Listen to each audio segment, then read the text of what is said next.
rich and whose troubles are few may come around to see my point of view.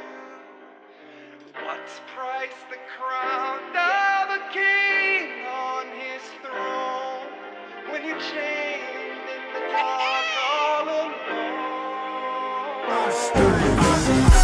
Finalmente ho capito come fare per farvi smettere di protestare, ma poi ho deciso di farvi commentare. Ci ho rimesso l'autotune così mi strilli commerciale, frate.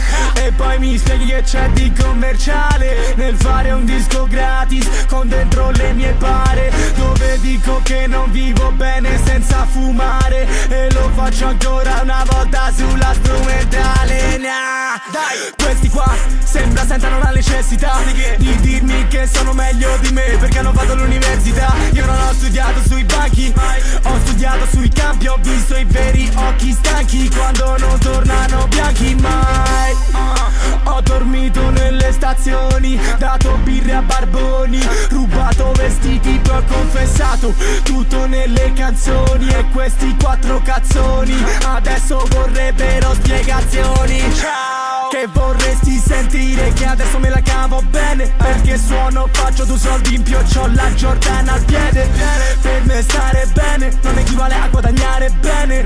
Per me stare bene vuol dire stare insieme. E mi hanno chiuso la porta in molti, che adesso ormai sono morti sepolti.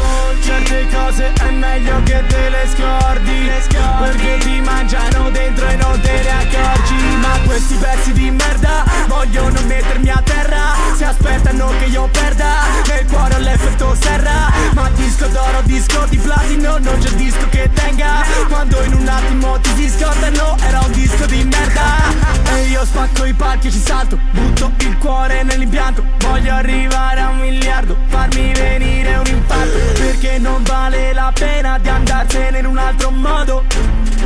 Non appendo il microfono a chiodo mai. Ancora agosto a Roma, 37 gradi, li conosci bene frate perché te li ho già rappati. 7 stati a scrivere, tu c'hai detestati. Io continuo fino a riempire 7 stadi, perciò metti il microfono nel ripostiglio. È quello che penso, è quello che ti consiglio. Perciò metti il microfono nel ripostiglio. È quello che penso, è tutto quello che so frate.